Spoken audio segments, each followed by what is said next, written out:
Mayo 21, taong kasalukuyan. Sa ganap na alas 7:30 ng umaga, pinangunahan ni Police Lieutenant Colonel Jack Ekman Angog ang hepe ng Imus Component City Police Station kasama si Pastor Bong Eusebio Di Barona ang My Brothers Keeper Squad Weekly Interactive Meeting na ginanap sa conference room ng istasyon sa Barangay Malagasang 1G, Imus City, Cavite. Ang My Brothers Keeper Squad Weekly Interactive Meeting ay naglalayon palakasin ang internal cleansing sa hanay ng kapulisan. Isa rin itong paraan na maiiwas ang ating mga kapulisan laban sa mga illegal na gawain at sa mga pulis iskalawag. Halika't panoorin natin ang full video na ito. Huwag kalimutan mag-follow and like. Maraming salamat po. This is Renz Vlog at your service. Mag-iingat po kayo and God bless. Deuteronomy 32 verses 4. They have a friend or powerful who you consider as faithful. How would you describe this person? How did he or she demonstrate? Basahin ko na lahat? Now, what is the difference in that? The rock,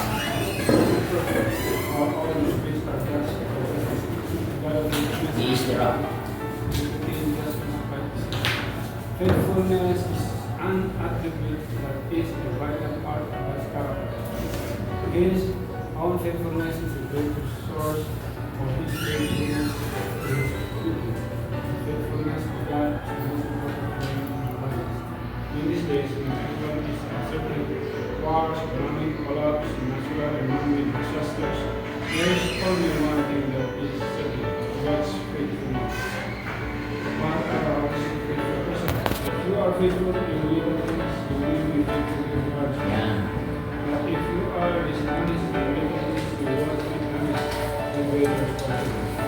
And if you are trustworthy about what you will, who will trust you in the riches of heaven? And if you are not faithful in the other people's thing, why should you trust? Why should you be trusted with things of your own? Luke chapter 16, verses 10 to 12. Faithful people adhere faithfully to their duties.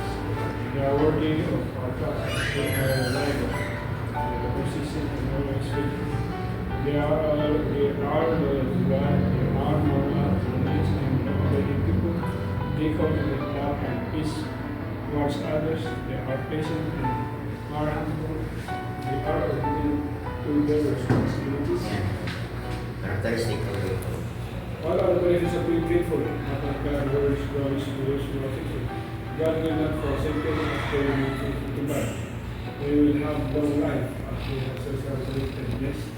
They will have peace and personal satisfaction.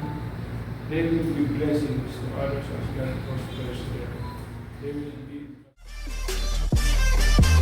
Dahil sa bagong Pilipinas, ang gusto ng pulis, ligtas ka.